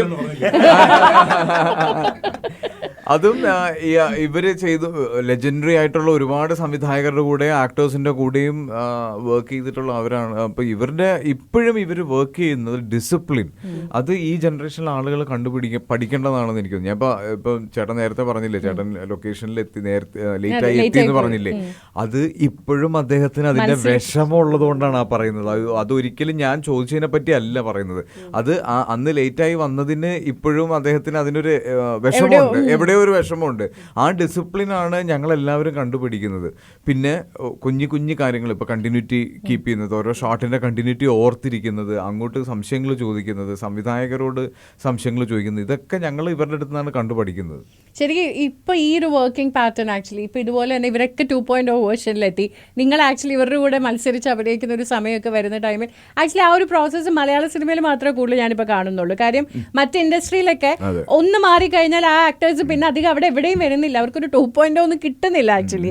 അത് വരുന്ന സമയത്ത് ആസിഫിന് തന്നെ ഇപ്പോൾ കുറേ സിനിമകളിൽ രേഖാചിത്രം എടുത്താലും കിഷ്കിന്ദയ്ക്ക് എല്ലാത്തിലും അങ്ങനത്തെ ഒരു ഗിവ് ആൻഡ് ടേക്ക് കൊടുക്കാനുള്ള ബ്രില്യൻ്റ് ആർട്ടിസ്റ്റുകളെയാണ് കൂടെ കിട്ടുന്നത് actually. So your learning also will be there. പിന്നെ ഉറപ്പായിട്ടും അത് നമുക്ക് കിട്ടിയ ഏറ്റവും വലിയ ബ്ലെസ്സിങ് അത് തന്നെയാണ്. ഇവരുടെ കൂടെ അഭിനയിക്കുമ്പോൾ ഇവര് നമുക്ക് മനഃപൂർവ്വം അല്ലെങ്കിൽ പോലും ഇവർ നമുക്ക് പറഞ്ഞു തരുന്ന കുറേ കാര്യങ്ങളുണ്ട്. അത് ഞാൻ പറഞ്ഞില്ലേ, ബേസിക് ആയിട്ടുള്ള ഡിസിപ്ലിൻ മുതൽ ഒരു ലൊക്കേഷനിൽ പെരുമാറുന്നത് മുതൽ ഒരു ക്യാരക്ടറിനെ ക്യാരി ചെയ്യുന്നത് വരെയുള്ള കാര്യങ്ങൾ ഇവരുടെ അടുത്ത് നിന്ന് ഡയറക്റ്റ്ലി ഒരു ഇൻഡയറക്ട്ലി ഞങ്ങൾക്ക് പഠിക്കാൻ പറ്റുന്നുണ്ട്. അത് ശരിക്കും എനിക്ക് തോന്നുന്നത് വേറെ ഒരു ഇൻഡസ്ട്രിയിലും അത്രയും സപ്പോർട്ടീവ് ആയിട്ടുള്ള സീനിയർ ആക്ടേഴ്സ് ഉണ്ടെന്ന് എനിക്ക് തോന്നുന്നില്ല.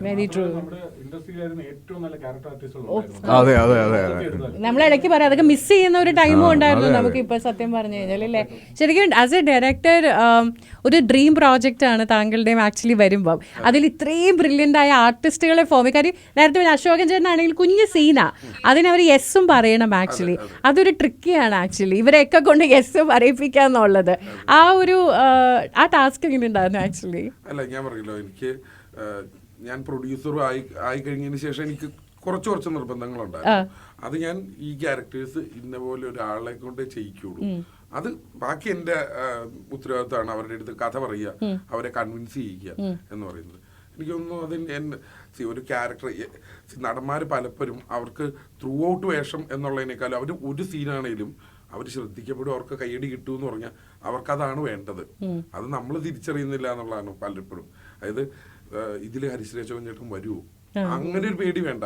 ഞാൻ അശോകൻ ചേട്ടനോട് കഥ പറഞ്ഞു, അശോകൻ ചേട്ടാ എനിക്ക് പറയാനുള്ള ഇത്രേ ഉള്ളൂ, ഈ 2 സീനേ ഉള്ളൂ, അതിൽ ഇത്ര ഡയലോഗേ ഉള്ളൂ, ഡയലോഗ് തന്നെ കുറവാണ്. പക്ഷെ അശോകൻ ചേട്ടൻ എന്നെ വിളിച്ചു, എടാ ഈ സിനിമയുടെ ആ ക്യാരക്ടർ കണ്ടിട്ട് ഇതിന്റെ വേറൊരു സാധനം ഉണ്ടായോ, അതിപ്പം ഞാൻ പറയാം നിന്നോട് ഒരു ദിവസം, അത് വലിയൊരു സിനിമയാണ്, അതിന് എന്നെ സെലക്ട് ചെയ്യാൻ കാരണം തന്നെ ഈ സ്റ്റെപ്പിലേക്ക് ഇങ്ങനെ ആക്കിയെടുത്ത്. അപ്പൊ എനിക്ക് വലിയൊരു സന്തോഷം തന്നെയാണ്. സിദ്ധാർത്ഥിനാണേലും ഒത്തിരി പേര് വിളിച്ചു. ബിക്കോസ് ആ രീതിയിൽ എന്താ പറയുക, മക്കളെ കാണാൻ വേണ്ടി കേസ് കിടത്തുന്ന ഇതിന് എന്നെ പേഴ്സണലി കഴിഞ്ഞ ദിവസം ഒരാൾ വിളിച്ചു. അയാള് സിദ്ധാർത്ഥിനെ പോലെ തന്നെ കോടതിയിൽ ഇത്ര നാൾ കേസ് കിടത്തി മകനെ സ്വന്താക്കിയ ഒരു അച്ഛനാണ്. അപ്പൊ ഇയാള് എവിടെയോ വെച്ച് ഇയാളുടെ വക്കീല് വാദിക്കാൻ പറ്റാതായപ്പം അന്നാണ് ഇയാൾ ആദ്യമായിട്ട് കോടതിയിൽ മകന് വേണ്ടി വാദിക്കുന്നത്. അഡ്വക്കേറ്റ് ആയി. അപ്പൊ ഞാൻ ചോദിച്ചു, ഇത് എന്തുകൊണ്ട് എന്നോട് മാത്രം പറയണു, താങ്കൾക്ക് ഇത് സോഷ്യൽ മീഡിയയിൽ പറയാം. ആളിപ്പം മെയിൻസ് റൈറ്റ് ഫൗണ്ടേഷന്റെ പ്രവർത്തകൻ കൂടിയാണ്. പുള്ളി എന്റെ FB-യിൽ എന്നെ ടാഗ് ചെയ്തിട്ടുണ്ട് മോനുമായിട്ട് വെക്കുന്ന ഒരു ഫോട്ടോ. അങ്ങനെ കുറെ പേര്. ഇപ്പം ഒരാള് അതുപോലെ ഒരു വീഡിയോ അയച്ചതാണ്, അമ്മയായിട്ട് ഈ സിനിമ കണ്ട് തിരിച്ചു വരുന്ന വഴിക്ക് അമ്മ ചോദിച്ചു, ഓ നീ ഇതുപോലെയുള്ള സാഹചര്യങ്ങളിൽ കൂടെ കടന്നു പോയായിരുന്നു ഇല്ലേന്ന്. ചുറ്റുള്ളവർക്ക് അപ്പോഴാണ് മനസ്സിലാവുന്നത്. എനിക്ക് കിട്ടിയ ഏറ്റവും വലിയ ഒരു ബ്ലെസ്സിങ്ങും അതാണ്. ഇതിൽ നമ്മൾ ഒരു രീതിയിലും അങ്ങോട്ട് ആവശ്യപ്പെടാതെ തന്നെ ഒരുപാട് പേര് അവരുടെ പേഴ്സണൽ എക്സ്പീരിയൻസ് വെച്ചിട്ട് ഈ സിനിമ കാണണം എന്ന് പറഞ്ഞിട്ട് വീഡിയോസ് ചെയ്തിട്ടു, ലൈക്ക് സോഷ്യൽ മീഡിയയിൽ പോസ്റ്റ് എഴുതിയിട്ടു. അപ്പൊ അങ്ങനെ ഒത്തിരി പേര്. നിങ്ങൾ അധികം പ്രീ പ്രൊമോഷൻ നോയ്സ് ഉണ്ടാക്കിയിട്ടില്ല. പ്രീ പ്രൊമോഷൻ ചെയ്തിരുന്നു, പക്ഷെ ഈ ആഭ്യന്തര ചില കാര്യങ്ങൾ അറാൻ പറ്റൂന്ന് പറയുമല്ലോ, അതുപോലെ ഒരു അവസ്ഥ ഉണ്ടായിരുന്നു ഈ സിനിമ. അതായത് ഈ സിനിമയുടെ പ്രൊമോഷൻസ് എല്ലാം ചെയ്ത് മറ്റന്നാൾ ഈ സിനിമ റിലീസ് ആവുന്നു എന്ന് പറയുന്ന സമയത്ത് ഒരു സഹോദരൻ ഈ സിനിമയ്ക്കെതിരെ ഒരു സ്റ്റേ കൊടുക്കുന്നു. അതെന്താണെന്ന് ഇപ്പോഴും ആർക്കും മനസ്സിലായിട്ടില്ല, എന്തിനായിരുന്നു അതെന്നുള്ളത്. അപ്പോൾ അതായത് ഒരു സിനിമ ഇറങ്ങേണ്ട സമയമുണ്ട്, അതിൻ്റെ പ്രൊമോഷൻ ചെയ്ത് ആളുകൾ മുഴുവൻ ഈ സിനിമയെ പറ്റി അറിഞ്ഞു കഴിഞ്ഞിട്ട് ആ പോയിന്റിൽ ഈ സിനിമ ഇറങ്ങാൻ പറ്റിയില്ല. അത് കഴിഞ്ഞിട്ട് ആൾക്കാർ കൺഫ്യൂസ്ഡ് ആയി, ഇത് ഇറങ്ങിപ്പോയോ, ഈ ആസിഫ് അലി വീണ്ടും തിരിച്ച് മറ്റേ പഴയ ട്രാക്കിലേക്ക് പോയോ എന്നൊക്കെ ചോദിച്ചിരുന്നൊരു സമയം ഉണ്ടായിരുന്നു. അപ്പോൾ അത് കഴിഞ്ഞ് ഏകദേശം 1 മാസം കഴിഞ്ഞിട്ടാണ് പിന്നീട് ഈ സിനിമ ഇറങ്ങിയത്.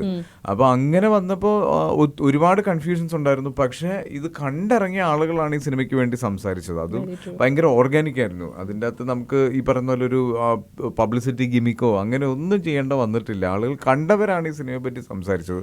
പ്രത്യേകിച്ച് ഇതിൻ്റെ സെക്കൻഡ് ഹാഫ്. ഫസ്റ്റ് ഹാഫിനെ പറ്റി പറയുമ്പോൾ നമുക്ക് ഫസ്റ്റ് ഹാഫിന് ഒരു സിനിമയുടെ കൊമേഴ്ഷ്യൽ എലമെന്റ്സിലുള്ള കാര്യങ്ങളൊക്കെ ഉണ്ടായിരുന്നു. ഈ ക്യാരക്ടേഴ്സിനെ എസ്റ്റാബ്ലിഷ് ചെയ്യണം, സുഹൃത്തുക്കൾ, അവരുടെ പ്രശ്നങ്ങൾ, ഫാമിലി, അതെല്ലാം എസ്റ്റാബ്ലിഷ്. സെക്കൻഡ് ഹാഫിലേക്ക് വരുമ്പോഴാണ് ഇതിൻ്റെ ഒരു കീ ആയിട്ടുള്ള കാര്യങ്ങൾ സംസാരിക്കുന്നത്. അപ്പോൾ അതിലേക്ക് എത്തിക്കഴിഞ്ഞപ്പോഴത്തേക്കും ഇതിന് ഭയങ്കര ഓർഗാനിക് ആയിട്ടുള്ള ഒരു റിസൾട്ട് കിട്ടി. ഇവൻ ചില പ്രെഡിക്റ്റബിൾ ആകാൻ സാധ്യതയിൽ ഒരെണ്ണം മാറിയതായിരിക്കും ആസിഫ് അഡ്വക്കേറ്റ് ആയി പോകും എന്ന അവസാനം ഞങ്ങൾ വിചാരിച്ചു, പക്ഷെ അങ്ങോട്ടേക്ക് എത്തിച്ചില്ല ലാസ്റ്റ് അതുപോലെ ഈ സമയത്ത് നമുക്ക് പുള്ളിയുടെ ആബ്സെൻസ് എടുത്ത് പറയത്തക്കാണ് നമ്മുടെ പ്രൊഡ്യൂസർ ഈ ആസിഫ് പറഞ്ഞതുപോലെ തന്നെ ഈ ഒരു മാസത്തിന്റെ ഒരു ഇഷ്യൂ വന്നത് പുള്ളി ഒരുപാട് സ്ട്രഗിൾ ചെയ്തു. അത് പുള്ളിയുടെ സൈലന്റ് ഓൺമാൻ ആർമി പോലെ നിന്ന് ഫൈറ്റ് ചെയ്ത് പുള്ളി ഒന്നിനും സറണ്ടർ ആവാതെ പുള്ളി സുപ്രീം കോടതി വരെ പോയിട്ട് അതിനൊരു ഓർഡർ മേടിച്ചു കൊണ്ടുവന്ന് അതിനെ റിലീസ് ചെയ്തു. പുള്ളിയുടെ കോൺഫിഡൻസ് മാത്രമല്ല, ജനറ്റിക്കലി പുള്ളിയുടെ DNA ഒരു കലാകാരനുള്ളതുകൊണ്ടാണ്. പുള്ളി ഡയറക്ഷനൊക്കെ പഠിച്ച ആളാണ്. അതുകൊണ്ട് സിനിമയ്ക്ക് വേണ്ടി, നല്ല സിനിമയ്ക്ക് വേണ്ടി നിലകൊള്ളുന്ന അത്തരം പ്രൊഡ്യൂസർമാർ ഡെഫിനറ്റ്ലി നമുക്ക് ഇൻഡസ്ട്രിക്ക് ആവശ്യമാണ്. തീർച്ചയായും. എന്തായാലും ഐ തിങ്ക് ചില സമയത്ത് ചില സിനിമകൾ ഇങ്ങനത്തത് വരുമ്പം കയ്യിൽ നിന്ന് പോകാം. ഈ പറഞ്ഞതുപോലെ അത് ഡോക്യുമെൻ്ററി ആവാം, എന്ത് വേണമെങ്കിലും സംഭവിക്കാവുന്നതാണ്. പക്ഷെ ഇതിനൊരു കൊച്ചു നല്ല ചിത്രമാക്കി തന്നെ ഞങ്ങൾക്ക് എല്ലാവർക്കും തന്നിട്ടുണ്ട്. ആൻഡ് ലൈക്ക് വൈസ് എന്താണോ പറയാൻ ഉദ്ദേശിച്ചത് അതൊരു ഡിസ്കഷനും ആയിട്ടുണ്ട്. In A good way, negative ആവാതെ നല്ല രീതിയിലേക്ക് തന്നെ അത് മാറിയിട്ടുണ്ട്. ഐ തിങ്ക് അതൊരു വലിയൊരു കാര്യമാണ് ആസ് എ ഡയറക്ടർ. ഒരു കയ്യടി ശരിക്കും അല്ലേ? ഈ കയ്യടികൾക്ക് വേണ്ടി കുറെ ഐ നോ ഹൗ കഷ്ടപ്പെട്ടു എന്നുള്ളത് വർഷങ്ങള്. അതൊരു എന്റെ മുമ്പിൽ എന്റെ തന്നെ സീനിയേഴ്സ് ഉണ്ട്, അസോസിയേറ്റും ചീഫ് അസോസിയേറ്റും ആയിട്ട്. അവരുടെയൊക്കെ എക്സ്പീരിയൻസ് ആയിട്ട് നമ്മൾ പേടിച്ചു 17 അല്ലെങ്കിൽ 24 years ആയിട്ടും നിൽക്കുന്ന ആളുകളുണ്ട്. അപ്പം ജസ്റ്റ് ഒരു 7-8 വർഷം കൊണ്ട് ഞാൻ എത്തി എന്ന് പറയുന്നത് എന്റെ ഭാഗ്യമായിട്ട് ഞാൻ എപ്പോഴും കരുതുന്നു. ഇതും ഞാൻ പറഞ്ഞല്ലോ, ആഭ്യന്തര കുറ്റവാളി സംഭവിക്കണമെങ്കിൽ അതിൽ ആക്ടേഴ്സിന്റെ, അതായത് ഓഫ് കോഴ്സ് ആസിഫ് അലി എന്ന് പറയുന്ന ഒരു നടന്റെ സപ്പോർട്ട് തന്നെയാണ് ഒന്നാമത്തെ കാര്യം. രണ്ടത് ഓക്കെ ഇതാണ് എന്നറിഞ്ഞിട്ടും പ്രൊഡ്യൂസ് ചെയ്യാനായിട്ട് മുന്നോട്ട് വരുന്ന ഒരു പ്രൊഡ്യൂസർ. ഇവരെല്ലാവരും കൂടി ഇപ്പോഴാണ് ആഭ്യന്തര കുറ്റവാളി സംഭവിച്ചത്. ഗ്രേറ്റ്. ആൻഡ് ആസിഫ് വന്നപ്പോൾ തന്നെ എല്ലാവരും ആസിഫിന്റെ പുതിയ ലുക്കിനെയാണ് സംസാരിച്ചുകൊണ്ടിരിക്കുന്നത്. ആഭ്യന്തര കുറ്റവാളിയിൽ നിന്ന് ചെറുതായി എന്താണ് പുതിയ ലുക്കിന്റെ പിന്നിലെ? പുതിയ ടിക്കിടാക്ക എന്ന് പറഞ്ഞിട്ടൊരു ഫിലിമിന്റെ ഷൂട്ട് നടക്കുന്നു. അപ്പോൾ അതിനൊരു മേജർ ട്രാൻസ്ഫോർമേഷൻ്റെ ആവശ്യം ഉണ്ടായിരുന്നു. കുറച്ച് ആസിഫിന്റെ ഫുഡ് കോമ്പിനേഷൻസ് എല്ലാം ഈ അടുത്ത് ഭയങ്കര വൈറലായിട്ടുണ്ട്. അറിയാം, പക്ഷെ ഒരു കോമ്പിനേഷൻ ഞങ്ങൾക്ക് ഇപ്പൊ ഷെയർ ചെയ്യാൻ പറ്റുവാണെങ്കിൽ ഏത് പറയാൻ പറ്റും? അതെ, അടുത്ത വൈറലാണ്. അത് അറിയാതെ വരണം. അങ്ങനെ പറയുമ്പോ അത് ഏറ്റവും കൂടുതൽ മിസ് ചെയ്യുന്ന ഫുഡ് എന്താ? ഞാൻ ചോറും മീനും തന്നെയാണ്. കാര്യം എനിക്ക് ഒരു നേരം ചോറും, ഐ മീൻ ലൈക്ക് ലഞ്ചിന് ചോറും ഒരു ഫിഷ് കറി അല്ലെങ്കിൽ ഫിഷ് ഫ്രൈ കഴിക്കണം എന്ന് ശീലമുള്ള ഒരാളാണ്. പക്ഷെ അത് ഇപ്പോൾ സിനിമയാണല്ലോ അൾട്ടിമേറ്റ്ലി എല്ലാം. അപ്പം അങ്ങനെ ഒരു തീരുമാനം എടുത്തു. ഇപ്പൊ കുറേ നാളായി ചോറുണ്ടിട്ട്. നമ്മളിങ്ങനെ നിറച്ചിലേക്ക് കൊണ്ട് വരുമ്പോഴത്തേക്കും പുള്ളി ഇങ്ങനെ പച്ചിലേക്ക് വെച്ച് നമ്മളെയൊക്കെ ഇങ്ങനെ വിഷമത്തോടെ. പിന്നെ മേജർ മൂഡ് സ്വിങ്സ് ഉണ്ട്, അതാണ് ഇതിന്റെ ഒരു വലിയ പ്രശ്നം. നമ്മൾ ഈ കാബ്സ് കട്ട് ചെയ്യുന്ന സമയത്ത് എന്തിനാ ദേഷ്യം വരുന്നതെന്നോ ഇറിറ്റേറ്റഡ് ആവണമെന്നോ ഒന്നും മനസ്സിലാവൂല. പല സമയത്തും ആളുകളോട് സംസാരിക്കാൻ തോന്നില്ല, മാറി നിൽക്കാം, അങ്ങനെ കുറച്ച് പ്രശ്നമുണ്ട്. ബട്ട് സ്റ്റിൽ സിനിമയ്ക്ക് വേണ്ടിയിട്ടാണ്. അപ്പൊ അതാണ് ഏറ്റവും അൾട്ടിമേറ്റ്. അപ്പൊ വലിയൊരു കയ്യടി. ഇത്രയും നേരം നമ്മുടെ സംസാരിച്ചു എന്നുള്ളതാണ്. നമുക്ക് ഊഹിക്കാവുന്നതാണ്. നമുക്ക് ഒരു നേരം ഫുഡ് കഴിക്കാണ്ട് നമ്മൾ തള്ളി പിടിക്കുമ്പോഴേ നമുക്ക് അറിയാവുന്നതാണ് നമ്മളല്ലാതാവുന്നു. നിങ്ങൾ ഇവിടെ സെറ്റിൽഡ് ആയിട്ടുള്ള ആളുകളാണ്, നിങ്ങൾ ഇവിടെ ജീവിക്കുന്നവരാണ്. ഞങ്ങൾ ഇവിടെ വരുമ്പോഴാണ് എന്തെങ്കിലുമൊക്കെ വെറൈറ്റി ഭക്ഷണം കഴിക്കാവുന്നത്. അതും ഇല്ലാതായി. സോ വിജയൻ ചേട്ടാ, അത് 2.0 വേർഷൻ എന്നൊക്കെ പറയുമെങ്കിലും how you feel now actually? ഇപ്പോഴത്തെ ഈ ഒരു പ്രൊമോഷൻസും ആളുകളുടെ ഒരു അക്സെപ്റ്റൻസ്, വെൽക്കമിങ്, വേറൊരു ജനറേഷൻ തന്നെയാണ് വിജയ ചേട്ടൻ എനിക്ക് തോന്നുന്നു വന്ന് സംസാരിക്കുകയൊക്കെ ചെയ്യുന്നത് ആളുകൾ എന്ന് തോന്നുന്നുണ്ട്. സത്യം പറഞ്ഞാല് ബാബി നേരത്തെ പറഞ്ഞ പോലെ ഈ ജനറേഷൻ ഗ്യാപ്പ് ഞങ്ങളെപ്പോലുള്ളവർക്ക് ഫീൽ ചെയ്തിട്ടേ ഇല്ല. കാരണം എന്തറിയാമോ, എപ്പോൾ വന്നു കഴിഞ്ഞാലും ഈ ഞാനൊരു കൊളോക്കൽ ഭാഷ ഉപയോഗിക്കാൻ, പണ്ടടിച്ച ഡീസലിലാണ് ഇപ്പോഴും വണ്ടി ഓടിക്കൊണ്ടിരിക്കുന്നത് എന്ന് പറയുന്നത് പോലെ പണ്ട് കൊടുത്ത കഥാപാത്രങ്ങൾ ഈ ജനറേഷൻ ആസ്വദിക്കുന്നു എന്നുള്ളതാണ്. നേരത്തെ ആസിഫ് പറഞ്ഞതുപോലെ ഈ പുതിയ ഞങ്ങളെപ്പോലുള്ളവർക്ക് വീണ്ടും ഈ സ്പേസിലോട്ട് വരാൻ പറ്റുന്ന എന്തുകൊണ്ടാണെന്നറിയാമോ? പുതിയ വേറൊരു കോമ്പറ്റീഷൻ, ഒരു ഫൈറ്റേഴ്സ് വന്നിട്ടില്ല. അത് ജനത്തിന് മനസ്സിലായി എന്നുള്ളത് കൊണ്ടാണ്. അതുകൊണ്ടാണ് ഈ ലേലവും പത്രവും നരസിംഹവും വല്യേട്ടനും ഒക്കെ സ്റ്റിൽ ഗോയിങ് ഓൺ. ഈ അടുത്ത കാലത്ത് എയർപോർട്ടിൽ വന്നിറങ്ങിയപ്പോൾ 2 പിള്ളേർ അവരടുത്ത് പെട്ടെന്ന് ഇവർ ചേട്ടാ അത് കണ്ടു കേട്ടോ എന്ന് പറയുമ്പോൾ ഞാൻ ഇവരുടെ വയസ്സ് ചോദിക്കും. ബിക്കോസ് ഏത് കാലഘട്ടത്തിലാണ് ഇവർ കണ്ടു എന്നുള്ളത്. എൻ്റെ അടുത്ത് പറഞ്ഞു ലേലത്തിൽ ചാക്കോച്ചിക്കിട്ട് പണി കൊടുത്തത് ഭയങ്കര കഷ്ടമായി പോയിട്ടോ എന്ന് പറഞ്ഞു. ഞാൻ പറഞ്ഞു മോനെ വർഷങ്ങളായിട്ട് ഞാൻ അനുഭവിച്ചുകൊണ്ടിരിക്കുന്നത്. നീ എപ്പോഴാണ് ഇത് കണ്ടത്? ചേട്ടാ ഞങ്ങൾ TV-യിലാണ് കണ്ടത്. 22-23 വയസ്സേ ആയിട്ടുള്ളൂ. അപ്പോൾ അത്തരം പടങ്ങൾ ഇപ്പോഴും യങ് ജനറേഷൻ ഗ്യാപ്പ് എന്ന് പിള്ളേരെ സ്വാധീനിക്കണമെങ്കിൽ definitely the credit goes to അതിൻ്റെ റൈറ്റേഴ്സും അതിന് തന്നെയാണ്. കാരണം ഇപ്പോൾ വരുന്ന ഒരു പടം പോലും ഞാൻ ചില പടങ്ങൾ മാത്രമാണ് പറയുന്നത്, അതങ്ങ് നിൽക്കുന്നില്ല. നമുക്ക് തിയേറ്ററിക് എക്സ്പീരിയൻസ് ആയിരുന്നാലും പിന്നെ ഫോഴ്സ്ഫുള്ളി ഇത് OTT-യിലോ അവിടെ എവിടെയെങ്കിലും ഒക്കെ കണ്ട് പോകുന്നു എന്നല്ലാതെ മറ്റേത് അങ്ങനെയല്ല. തിയേറ്ററിൽ 100-200 ദിവസം തിയേറ്ററിൽ ഹൗസ്ഫുൾ ഷോ ഇടുക എന്നുള്ളതൊരു ചെറിയ കാര്യമൊന്നുമല്ല. അവരെ നമ്മൾ വളരെ അഡ്മിറേറ്റ് ചെയ്യേണ്ടത് തന്നെയാണ് ഈ ഡയറക്ടേഴ്സിനെയൊക്കെ. കാരണം ഇപ്പോഴത്തെ കാലം പോലെ നമുക്ക് കമ്പൽ ചെയ്ത് ഒരാഴ്ച കൊണ്ടോ അല്ലെങ്കിൽ സെക്കൻഡ് സോഷ്യൽ മീഡിയയുടെ ഇൻഫ്ലുവൻസും ഉണ്ട്. ആർക്ക് വേണമെങ്കിലും നമുക്കിതിന് മറിച്ചാണെന്നൊക്കെ പറഞ്ഞ് എഴുതാം. ഇതല്ല. മനോരമ പത്രത്തിന്റെ ഫ്രണ്ട് പേജിൽ എനിക്ക് തോന്നുന്നു, ഞാൻ ഡിസ്ട്രിബ്യൂഷൻ നടത്തിയിട്ടുണ്ട്, 1.5 ലക്ഷം രൂപയാവും ഇതിന്റെ ഒരു പരസ്യം. അതായത് വരുന്നു നാളെ മുതൽ ഇന്ന് മുതൽ ഫസ്റ്റ് വീക്ക് സെക്കൻഡ് വീക്ക് ഇതിനെല്ലാം പ്രൊഡ്യൂസർ ചെലവാക്കണമെങ്കിൽ പുള്ളിയുടെ കയ്യിൽ നിന്ന് പോക്കറ്റിൽ നിന്ന് പൈസ വെക്കണം. സോ ഡെഫിനറ്റ്ലി നമുക്ക് ഊഹിക്കാം it's A profit movie.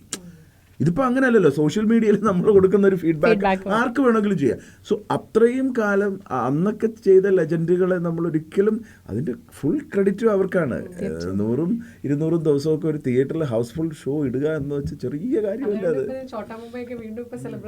Yes, ഞാൻ ഇടയ്ക്ക് US ഒരു ഫ്രണ്ടിനെ വിളിച്ചിട്ട് സോണി എന്ന് പറഞ്ഞിട്ട് അവൻ്റെ അടുത്ത് ഈ തലസ്ഥാനത്തിൻ്റെ 4K ചെയ്യാൻ വേണ്ടിയിട്ട് ചോദിച്ചപ്പോൾ അവിടെ ഇതില്ലേ നമ്മുടെ ഗോഡ് ഫാദറിൻ്റെ പുതിയ 4Kക്ക് വേണ്ടിയിട്ട് വെയിറ്റിംഗ് ആണ്.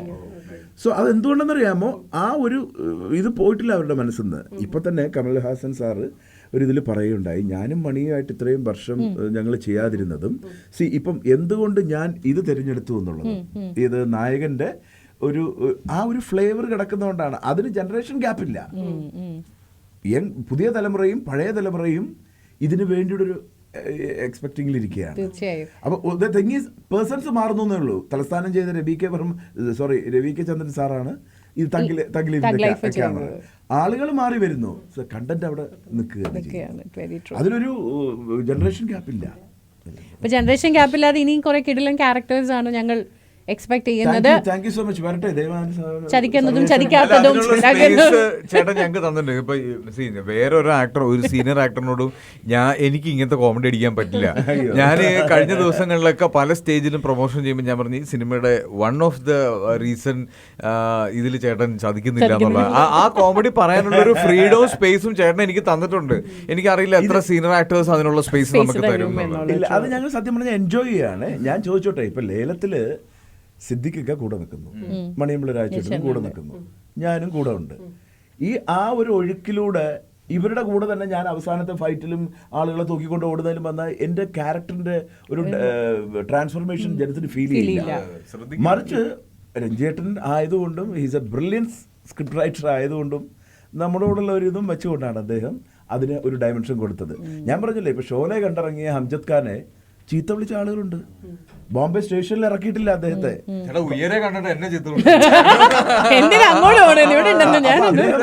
അദ്ദേഹം പറഞ്ഞതെന്നറിയാമോ, എന്റെ ക്യാരക്ടറിനുള്ള അപ്രിസിയേഷൻ ആണത്. അല്ലാതെ നമ്മള് രക്ഷകനായിട്ട് എത്ര സിനിമകളുണ്ട്, അല്ല. പക്ഷെ നമ്മുടെ ഹീറോയുടെ കൂടെ ചേട്ടനെ കാണുമ്പോൾ നമുക്കൊരു ടെൻഷൻ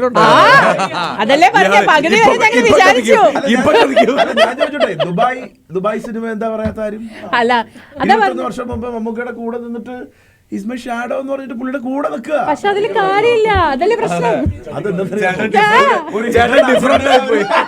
ഞങ്ങളെ സിനിമ കണ്ടപ്പോ പകുതി വരെ വിചാരിച്ചു ഇതിപ്പോ മാറുമെന്ന്. പക്ഷെ അതൊരു ആളുകളുടെ ഇഷ്ടം തന്നെയാണ്. ആക്ച്വലി ആ ലവിങ് ആണത്.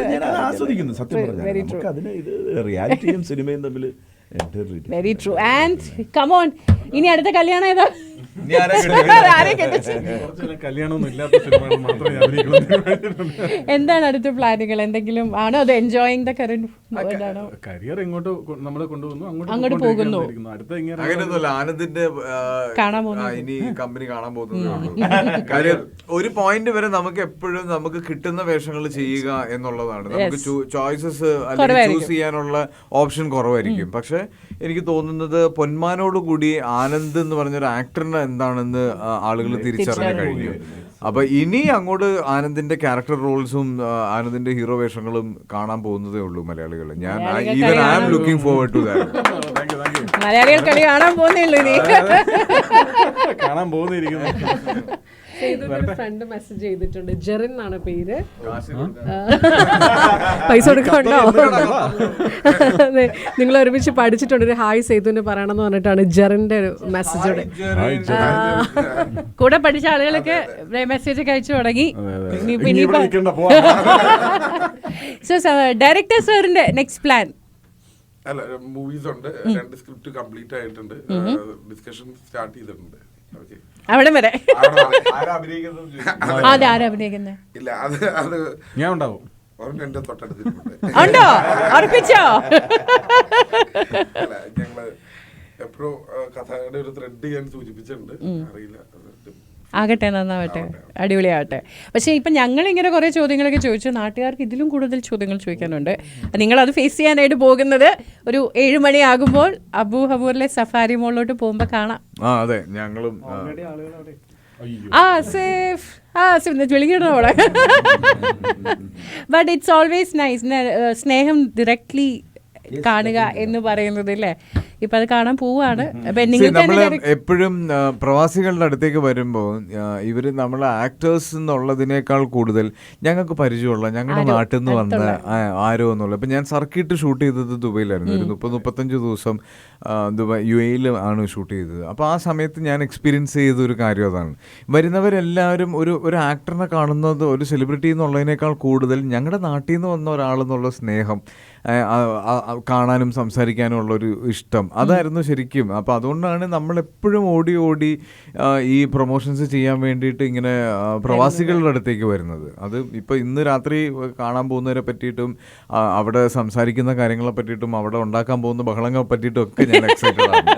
എല്ലാവരും വിളിച്ചോ? നിങ്ങൾ തന്നെ വിളിക്കട്ടെ, വരാൻ പറയൂ. അപ്പോൾ എല്ലാവരും വരിക. ഞങ്ങളിതേ ഒരു മണിക്കൂറിനുള്ളിൽ ഞങ്ങൾ അങ്ങോട്ട് എത്തുന്നതാണ്. ഞങ്ങളുടെ ഏറ്റവും പുതിയ സിനിമയെ ആഭ്യന്തര കുറ്റവാളിയുടെ വിശേഷങ്ങൾ നിങ്ങളായിട്ട് പങ്കുവെക്കാൻ, അതിൻ്റെ വിജയം നിങ്ങളുമായിട്ട് ആഘോഷിക്കാനൊക്കെ ആയിട്ട് ഞങ്ങൾ എല്ലാവരും വരുന്നുണ്ട്. ഈ 32 വർഷമായി സിനിമയിൽ അഭിനയം തുടങ്ങിയിട്ട് ആദ്യമായിട്ടാണ് ഒരു സിനിമയുടെ പ്രൊമോഷൻ. ഇത് വരുമെന്ന് പറഞ്ഞു, വരുമെന്ന് എനിക്ക് ചതിക്കുന്ന ഓർത്തത്.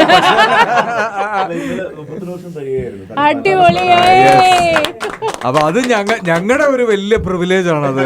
ചേട്ടൻ ആദ്യമായിട്ടാണ് ഒരു സിനിമയുടെ പ്രൊമോഷന് വേണ്ടിയിട്ട് വരുന്നത്. അതും ദുബൈ, ഖത്തറിലും വരുന്നു. ഈ സിനിമയെ പറ്റി സംസാരിക്കുന്നു, ഒരു റേഡിയോ ഇന്റർവ്യൂവിൽ ഇരിക്കുന്നു. ഇത്രയൊക്കെ എഫേർട്ട് ഇടുന്നത് ആദ്യമായിട്ടാണ്. എന്താ ഉദ്ദേശം എന്ന് അറിയാൻ പാടില്ല. Thank you so much. അതിനുള്ള ഒരു ഓപ്പർച്യൂണിറ്റി ഒക്കെ തന്നതും എനിക്ക് വലിയ സന്തോഷമുണ്ട്. ദൈവത്തോടും എൻ്റെ ക്രൂസിനോടും നിങ്ങളെല്ലാവരോടും ഞങ്ങളും താങ്ക്സ് പറയുന്നു. ബിക്കോസ് ടൈറ്റ് സ്കെഡ്യൂളും ഉറങ്ങാത്ത കണ്ണുകളും വെച്ച് ഇവിടം വരെ വന്ന് ഞങ്ങളുടെ കൂടെ ടൈം സ്പെൻഡ് ചെയ്യുന്നതിന് കാര്യം അല്ല, അത് മാത്രമല്ല, ഒരു സിനിമ ചെയ്ത് നിർത്തുക എന്നുള്ളതല്ലാതെ അതിൻ്റെ അപ്പുറത്തേക്കും കൂടെ നിങ്ങളൊരു ടൈം കാണും. കാരണം ബിക്കോസ് എല്ലാവരും അവരുടേതായ വർക്ക്സിൽ ബിസി ആയിട്ട് നിൽക്കാം വേണമെങ്കിൽ. പക്ഷെ ഇതിന് നിങ്ങൾ ടൈം കണ്ടെത്താൻ ഞങ്ങളെ പോലുള്ളവർക്ക് ഇറ്റ്സ് ഓൾവേസ് ഹാപ്പിനെസ്. നേരിട്ട് നിങ്ങളെ കണ്ട് സംസാരിക്കാനും ഇത് പറയാനും ഉള്ളൊരു മൊമെന്റ് ആണ്. So thanks to you all also. Thank you Bobby. Thank you Asif. അപ്പോൾ FB ലൈവിലും എല്ലാവരും ഉണ്ട്. എല്ലാവരോടും ഒരു ഹായ് പറഞ്ഞ് നമുക്ക് പിരിയാം. അപ്പൊ എന്തായാലും ഇനി നമുക്ക് അവിടെ സഫാരി മോളില്. Okay, thank you so much.